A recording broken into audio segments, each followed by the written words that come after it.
If you hold XRP, it's virtually over. And as we get closer to the announcement about the settlement agreement between the SEC and Ripple, some key questions have come up from people asking, is the SEC partnering with Ripple? What's this recent news that's just come out that I'm going to be sharing with you in this video? And how will this affect the rest of the market with Bitcoin breaking out upwards of $68,000 the past 24 hours? Ethereum is up.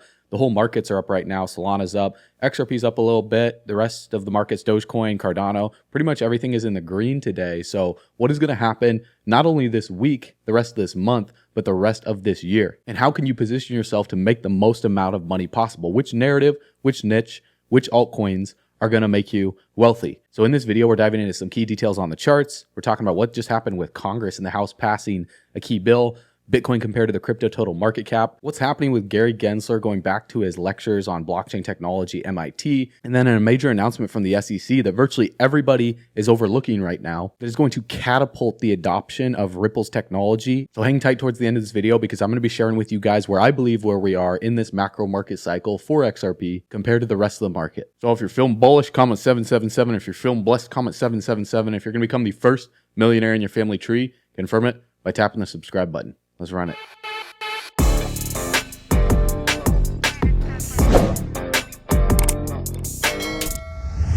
All right, bull runners, welcome back to the channel. So looking at Bitcoin right now, it's upwards of 69K now. In the time of recording this video in the intro, by the time you're watching this video, maybe Bitcoin's upwards of 70K and going crazy. So right now, the markets are entering the parabolic stage from hope to belief, which is the most exciting phase of the crypto bull run. So this is where the most amount of money is going to be made over the next 1 to 2 years. And so position yourself properly in the right narratives, in the right niches is going to yield you the biggest returns. Now understand that I'm not a financial advisor. I don't claim to be one. You should consult your financial advisor because crypto is very risky. You could lose all of your money. These videos are purely for education, informational purposes only. So you should always do your own research and understand the risks. And when we look at the markets and I bring you the information, the reason why the markets are taking off right now, when we look at the S&P 500 index, it's at a new all-time high for the stock market. You know, Bitcoin is rallying right now.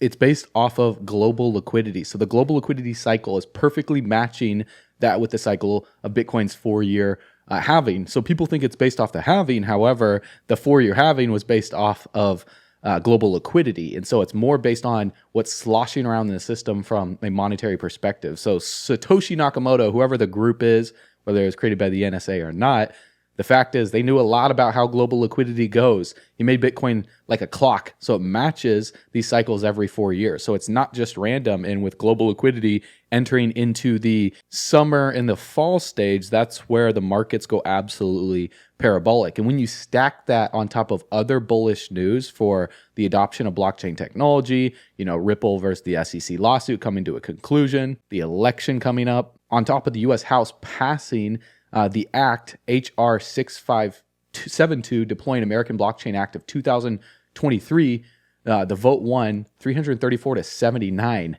which is yay versus nay. So the majority are in favor of this. And this is to promote the competitiveness of the United States related to the deployment, use, application, and competitiveness of blockchain technology and other distributed ledger technology and for other purposes. So this is much needed for the United States because, as you guys know, the United States has been on the back burner, particularly due to the SEC's policies of regulation by enforcement rather than due process and not giving clear guidelines for the industry on what's a security and what's not a security. And so when we compare this to the chart on where we are right now with Bitcoin breaking out as per scheduled that I talked about in one of my previous videos, if you guys haven't seen that video, go watch it. But I want to break it down now looking at the crypto total market cap excluding Bitcoin on where we could potentially be in this market cycle. So I've drawn these arrows up from the breakout that took place during 2022 to 2023. You can see this white box right here for Bitcoin. When Bitcoin broke $30,000 and rallied upwards of $49,000 going into the ETF news, at the end of January, then we saw a sell off to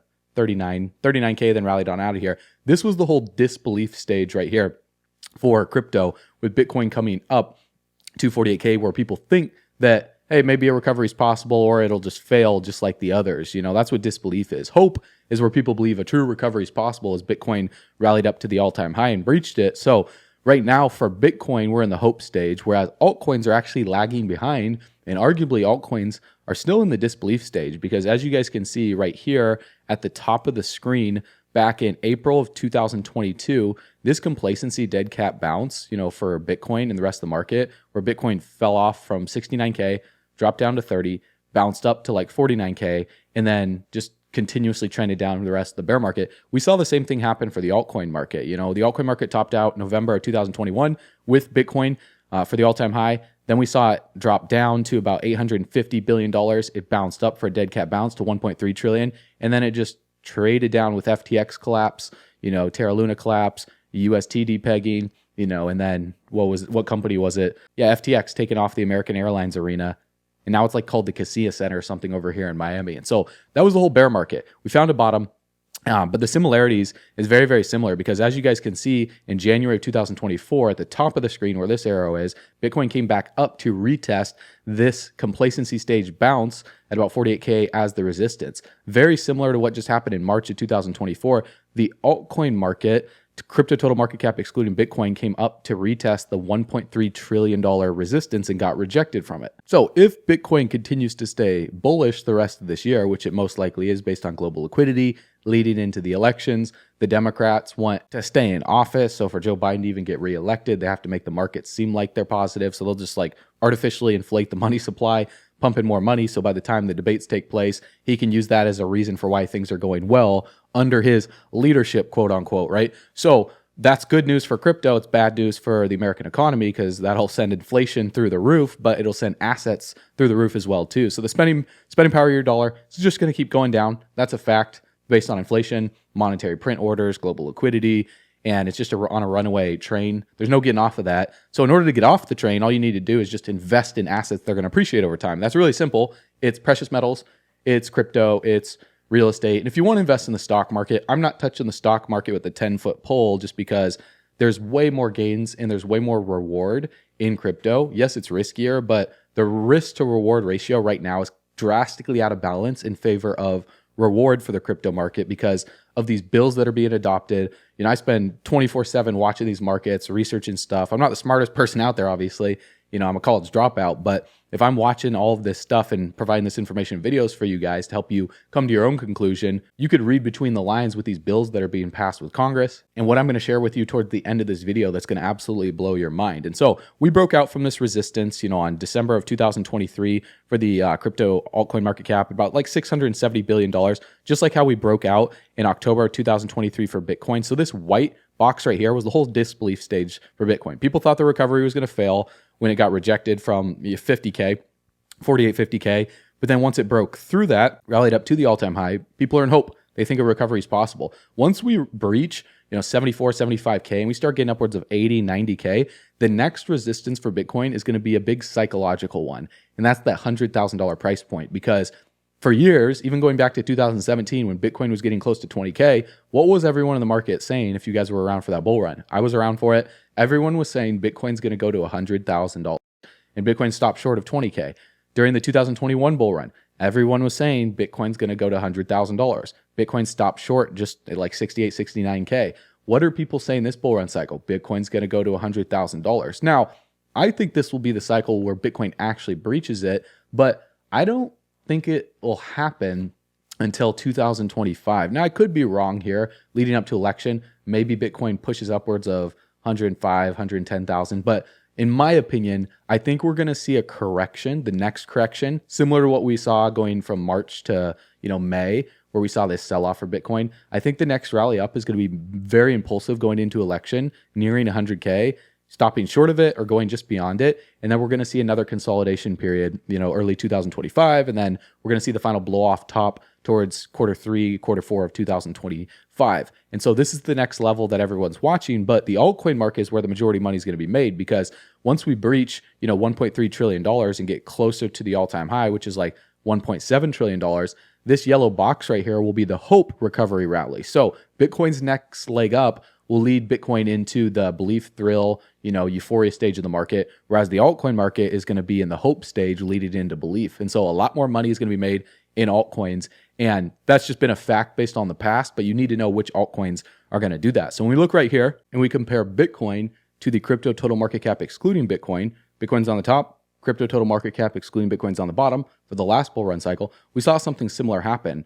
We see this resistance right here from 2019 where the market struggled to pass it. Bitcoin actually for the disbelief rally was below the resistance from June of 2019, whereas the altcoin market was above this. So the altcoin market, was doing fairly decent, whereas Bitcoin was, not doing too hot until the hope stage. So this yellow box that you guys can see right here, when Bitcoin was going up to retest the all-time high, this was the hope stage, whereas this white box was the disbelief stage. So during the hope stage, people thought a recovery is possible. They have hopes that the markets are going to do well because Bitcoin's at its all-time high. Once Bitcoin breached the all-time high, it just started going parabolic. I mean, it went from $20,000 to $40,000 in a matter of 20 days. So you guys will be shocked at how quick these markets can move. I mean, if we just go back here at starting this video, Bitcoin was at like 67, 68K. It's at 69K. So you guys are seeing billions of dollars being pumped into the market all at once. So the elite have been planning for this. They've been preparing for this. And if you look at what happened after the all-time high for Bitcoin, well, the altcoins lagged behind. They marched up to the all-time high while Bitcoin was breaking out. So Bitcoin broke the all-time high. And as you can see, when Bitcoin was breaking the all-time high, the altcoin market was at $200 billion. Until Bitcoin topped out at about $40,000, the altcoin market really started to break out from there. So it wasn't until February of 2021 that the altcoin market broke the previous all-time high from January of 2018. And then from February 2001 until May of 2021, it went upwards of $1.5 trillion, whereas Bitcoin had already broken its all-time high. It was at $43,000. And from that period, Bitcoin went from 43 to about $65,000. And so as you guys can see, the altcoin market topped out right here for the first, major top on roughly May 17th, middle of the month of 2021, whereas Bitcoin was seeing a sell-off. And so altcoins top out after Bitcoin, and we see the same thing happening this cycle where Bitcoin's leading the rally, altcoins are lagging behind, and we're still about $600 billion away from the all-time high. So you guys are still early right now, and positioning yourself in the right projects will make you the most amount of money. So if you're ready to become the first millionaire in your family tree with crypto, and you want to get early access to our underground guidebook to become a crypto millionaire when it's released, then all you need to do right now is go to bullrunners.com, and you're going to get exclusive early access to alerts on explosive altcoins with timely notifications about high potential projects before they hit the mainstream market.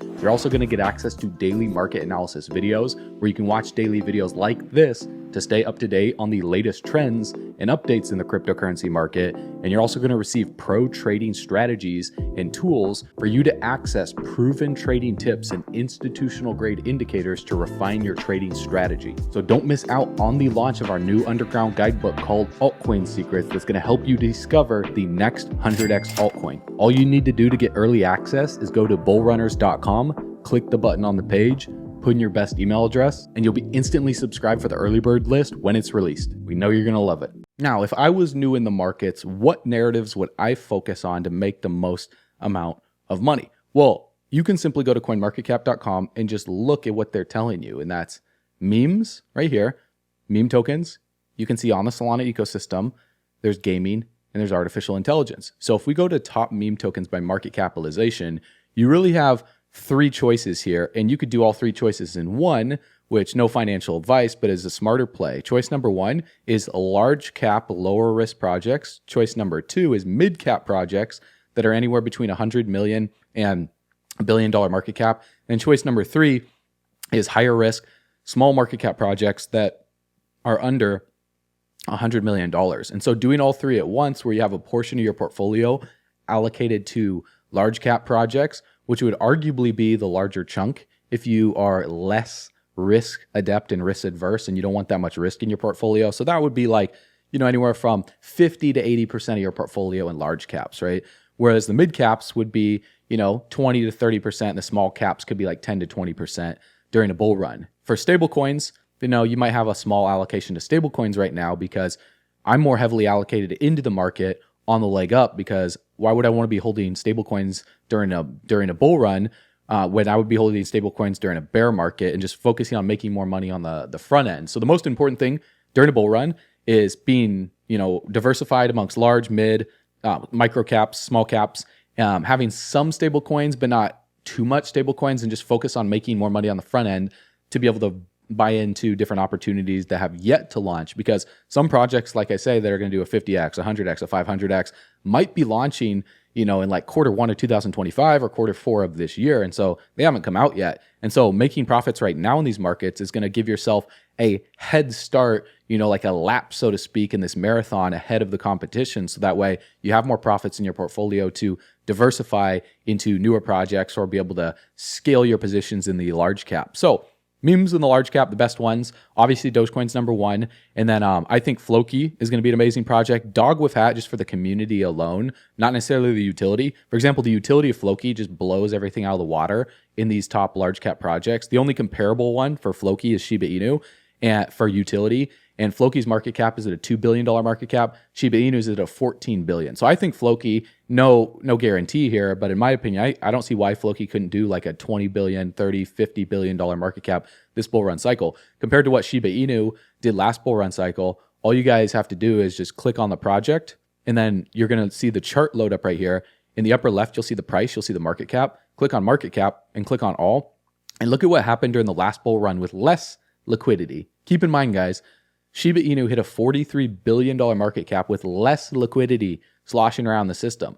By passing the all-time highs, that means more liquidity is going to be in the system, but sure, there's even more projects out, so there's going to be more of a dilution, meaning that like if last bull run there was like 20,000 projects and this bull run there's 2 million projects, there's just going to be more money in the low cap stuff, but that money just rotates back to large cap projects anyways. And so you can't go wrong with these large caps right here. So you could close your eyes during the euphoria stage of a bull run, blindfold yourself, and throw a dart at any of these large caps, and you're most likely going to do well. In fact, if you guys watched my video 5 months ago, I was talking about Dogecoin back at like, 8, 9 cents. It's at 15 cents right now. So this is going to be like the steady mule, the steady, horse that just keeps going. It just keeps going and growing during the bull run, and you're not going to lose all of you have a less likelihood.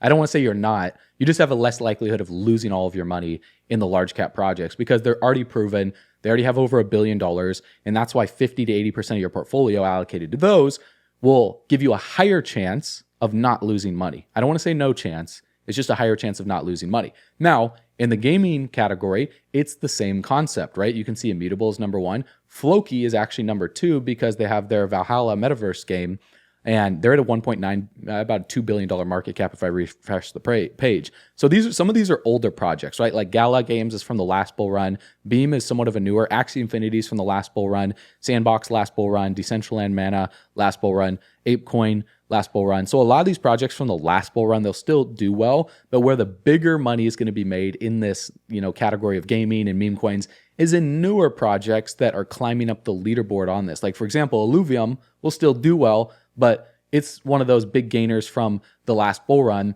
that, everyone in the crypto space most likely knows about. If they've been around for a while, they definitely know about it. When we click on all, the all-time high for this project is, $1,800. So what is that? Like a 10x from right here. If we click on market cap, the market cap of the all-time high was $1 billion. We're at a $380 million market cap. And so, there's dilution that takes place because over time, the max supply or the total supply of these projects goes into circulation. And so it takes a lot more money to even reach the all-time high. Whereas these newer projects, their token release schedules, have just kicked into effect for this bull run. Whereas these older projects, during the bear market, they were releasing more tokens. So it just takes more money to push the market cap up for these projects. And so, like Illuvium, I think it'll do well, but I don't hold any Illuvium. I'm more excited on newer projects and newer chains and that type of stuff. So for example, like Solana ecosystem, it's going to do very well. It's one of the top chains. I think it'll crush it. Ultimately, long term, I see Solana as one of those projects though that the VCs are pumping up in terms of like utility and tech and stuff. Their blockchain goes down. There were periods during this bull run where it was down. You couldn't trade anything on it. How are you supposed to have decentralization and 100% uptime and belief in a project or a blockchain if there's downtime on it? And it's dependent on like the devs and stuff. That's what's sketchy. It needs to be running 24/7, 365. And that's where I see some roadblocks for Solana towards the end of the bull run in the bear market that could absolutely implode. But I think Solana will do well this bull run. The whole ecosystem of Solana, you got massive amounts of money pumping into that. But one chain that's going to do even better, in my opinion, is going to be the Base chain that you guys need to keep your eye on, because Coinbase, I believe, is the second largest exchange out there behind Binance Smart Chain. If we go on DeFi Llama, you can look at BSC, Binance Smart Chain. The total value locked is $5.2 billion. At the peak of the last bull run, it was over $20 billion. If we look at the base chain right now, it's just started this bull run and the total value locked is $1.5 billion.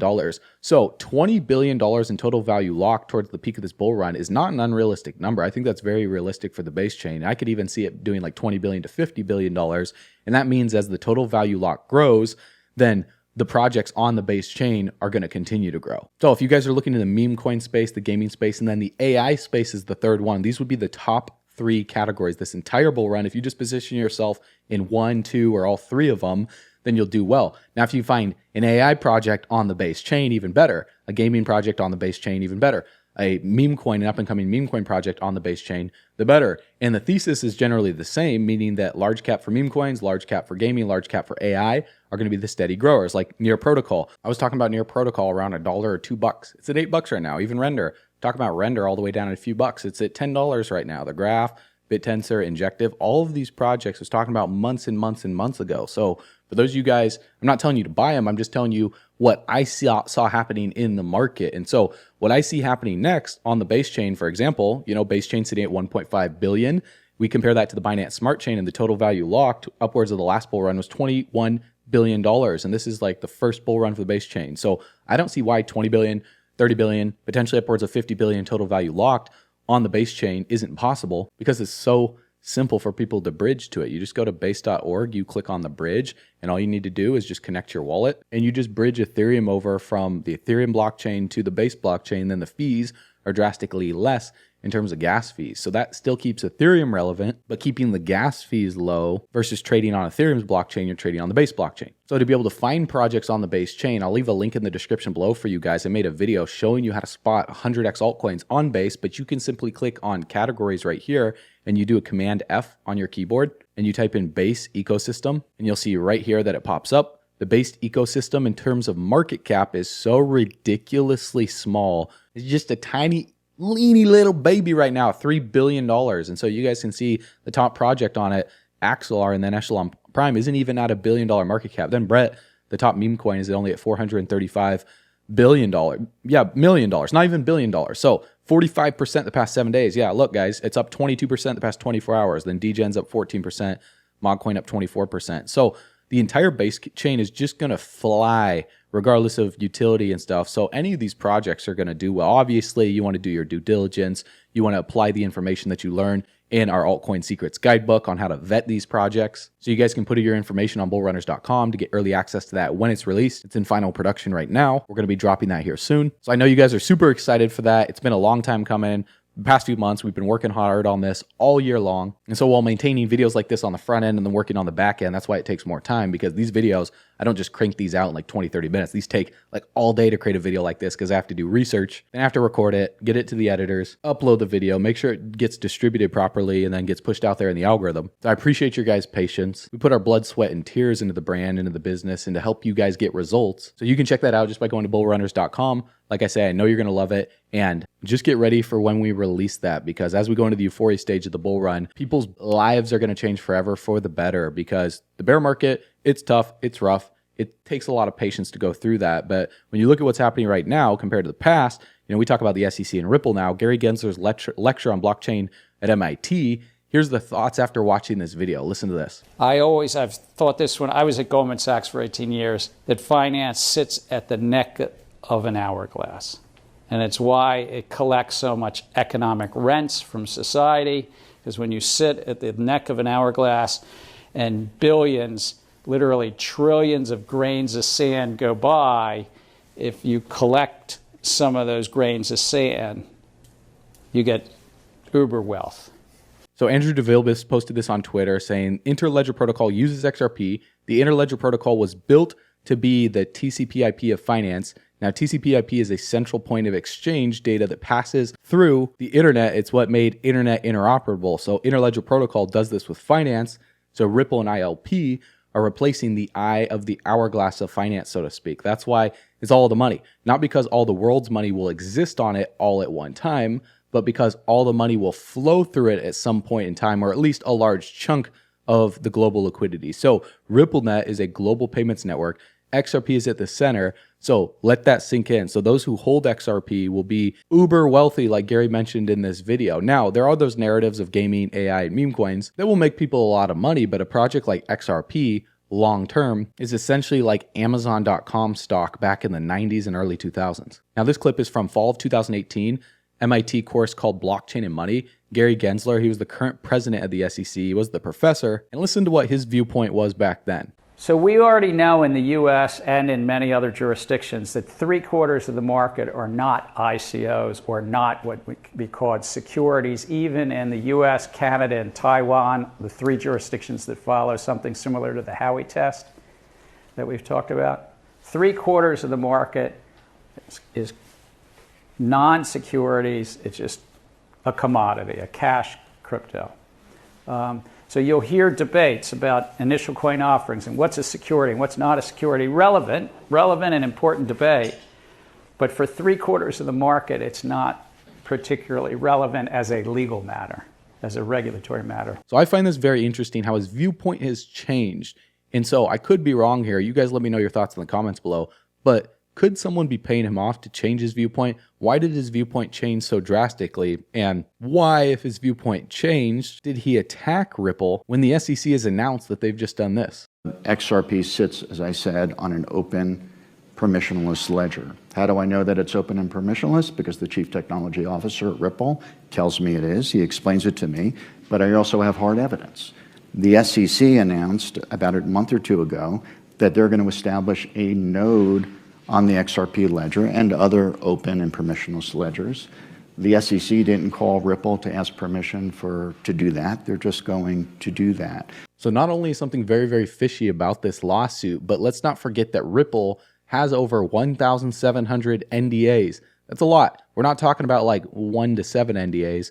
1,700 non-disclosure agreements related to XRP distribution. So this is much bigger and much deeper than you could possibly imagine, because these NDAs will include agreements with central banks, financial institutions, payment providers, massive investors, hedge funds, and these agreements will essentially construct the new financial system when you put things together. So legally, under a non-disclosure agreement, you just can't disclose what was negotiated for a certain deal. So when we look at XRP's price right now at like 55 cents, it's been fluctuating between 45 to 60 cents for how long now? Well, could they be artificially suppressing the price to allow these institutions through OTC deals to get a better deal on XRP, to load up while it's still cheap before they quote unquote flip the switch? I think that's what it's leading to. But here's one thing that's interesting to note, because we need to look at the charts, not just talk about hypotheticals and possibilities here. We need to look at the past and see how that will affect the future. So going back to the last bull run, just like I did in the previous chart, if you look at January of 2018,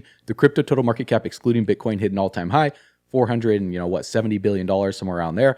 While XRP was topping out as well too, above $3. So XRP and the crypto total market cap very, very correlated together when it topped out, right at almost at the exact same day, I believe. Then we saw the bear market kick in, we form a bottom, and we struggled to break this resistance of like 75 cents. We tried to break it multiple times during the bull run until we finally breached it in April of 2021. Now, one thing that was interesting is while the crypto total market cap was trending up, you guys can see the disbelief stage right here for the market. Where was XRP during the disbelief stage? Well, XRP kind of went through its own little disbelief rally from, like 23 cents to 35 cents, cooled off for a little bit. And then during the whole hope stage of the market where people thought a recovery was possible for altcoins, as we came all the way out of here and started going back to the all-time high, what was XRP doing? Well, XRP was trying to break out, and then the lawsuit hit to curb and stunt XRP's growth during that entire bull run. So while altcoins were breaking out, XRP just stayed within this range, 33 cents, upwards of, 77 cents, back down to 20 cents, back up to 74 cents, then hovering around here until the altcoin market was passing 700 billion, 800, 900 billion, then $1 trillion. That's when XRP finally started to break out upwards of $2, but it was still stopped short of the all-time high. Whereas the entire altcoin market was just outperforming the past cycle in terms of liquidity, XRP still did well, but it underperformed compared to the previous cycle. So where are we right now? Well, XRP has been in this symmetrical triangle since 2021 bear market. And so if we compare it to the past bear market, we see this descending resistance for XRP, and we have these key points that we're looking at right here. Point number 1 is the Pi cycle bottom. This indicator flashed on December of 2018, so it was off for XRP's bottom, it said the bottom was at 27 cents. And XRP's bottom was really all the way down here at like during COVID, 14 cents. Whereas it got the bottom almost to the T, just off by like 1 week when XRP was down at about 29 cents. And then that's when the uptrend started. And we could see this ascending support right here, whereas XRP was in a downtrend. So there are some key differences here. However, once the bottom was in by March of 2020, we started working our way out of here. We see this ascending support, and we also see this apex of this descending resistance where XRP broke out, rallied upwards of 31 cents for this disbelief rally, then came back down to this ascending support before breaking out upwards again right before the lawsuit to about 80 cents, and then coming back down to backtest it, even trading below it for a little period of time. And so right now for XRP, it tried to break out from this descending resistance multiple times during the bull run. One time right here, July of 2023, XRP was declared not a security on the secondary market, and XRP went from 45 cents upwards of 100%, almost $1 in like a few days. And then it traded back down within this symmetrical triangle, tried to break out again, November, traded back down, tried to break out again in March, traded back down. So at some point, push comes to shove. So we're in like one of 4 positions right here, arguably closer to position number 1 right here, where it was in July of 2020, where we were nearing the apex. So the more that XRP coils up and we just see the descending resistance get closer to the ascending support here on the bottom of the screen, it's building pressure for XRP's next move to be massive. Now, I know you guys have been hearing that for a long period of time, and rightfully so, because the longer that we stay in the symmetrical triangle, the more pressure keeps building up. And that's why there's been more partnerships, more information popping out about Ripple, about XRP, that's just undeniable for what they're doing behind the scenes. And so if we look at the RSI from June of 2019 until July of 2020, we could see lower highs being formed on the RSI. We could see XRP hovering right around 40 at the apex on July of 2020. Once it broke out, the RSI broke out upwards of August of 2020, upwards of 70, consolidated for a bit. Then another massive breakout before the lawsuit was filed, got upwards of 87, which was drastically overbought. And so the goal here is not to predict exactly when XRP is going to break out, because nobody knows. I have no clue. But what we need to look at as key indicators to understand levels of when we're overbought and when we're oversold. And so we look at the RSI, the relative strength index. So we're at 46 right now. So arguably we're very similar to what happened here in July of 2020 as we get closer and closer to the apex of this symmetrical triangle. And so we also can see this descending resistance of lower highs on the RSI in July of 2023, when XRP was upwards of, nearly $1. That was when the RSI was upwards of 73. What does that mean? When we're above 70, we're in overbought conditions. So then XRP retested again, November, retested again in March, and it's coming back to retest it again. So could this be the time that XRP finally breaches this descending resistance, holds it as support, and then sees the next major leg up to come back upwards of 70 on the relative strength index? What would that look like on the price chart? Well, whether it happens this month, next month, or middle of summer, August, sometime this year,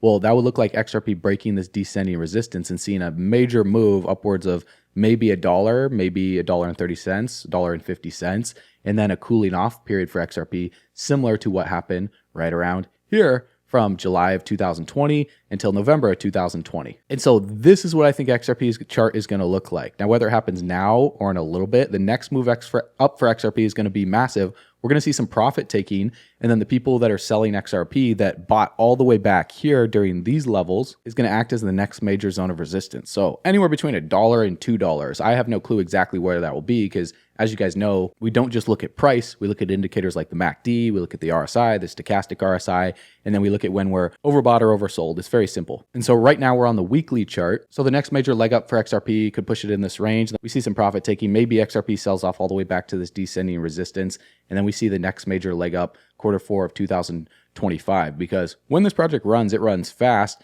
And when you look back to December of 2014, when XRP did nothing for like 800 days, you could even go back to December of 2013 and argue that it did nothing for 1,200 days, and then it just erupted from 0.005 to 40 cents. But it's like being a dead horse talking about what happened in the past. But in terms of risk to reward ratio, the reward ratio for XRP is absolutely massive. The risk for XRP is relatively low, because if we see a black swan event where XRP sees a massive sell-off, in my opinion, that would affect the rest of the altcoin market, and all these other altcoins would sell off. So in terms of like partnerships, utility, all that good stuff, Ripple and XRP are top tier in my opinion. Now, one of the best strategies to be able to grow your portfolio with XRP is trading other projects that would outperform XRP in the short term. That way you can rotate your profits to XRP in the long term. So if you're ready to become the first millionaire in your family tree with crypto, and you want to get early access to our underground guidebook to become a crypto millionaire when it's released, then all you need to do right now is go to bullrunners.com, and you're going to get exclusive early access to alerts on explosive altcoins with timely notifications about high potential projects before they hit the mainstream market. You're also going to get access to daily market analysis videos where you can watch daily videos like this to stay up to date on the latest trends and updates in the cryptocurrency market. And you're also going to receive pro trading strategies and tools for you to access proven trading tips and institutional grade indicators to refine your trading strategy. So don't miss out on the launch of our new underground guidebook called Altcoin Secrets that's going to help you discover the next 100x altcoin. All you need to do to get early access is go to bullrunners.com, click the button on the page, put in your best email address, and you'll be instantly subscribed for the early bird list when it's released. We know you're going to love it.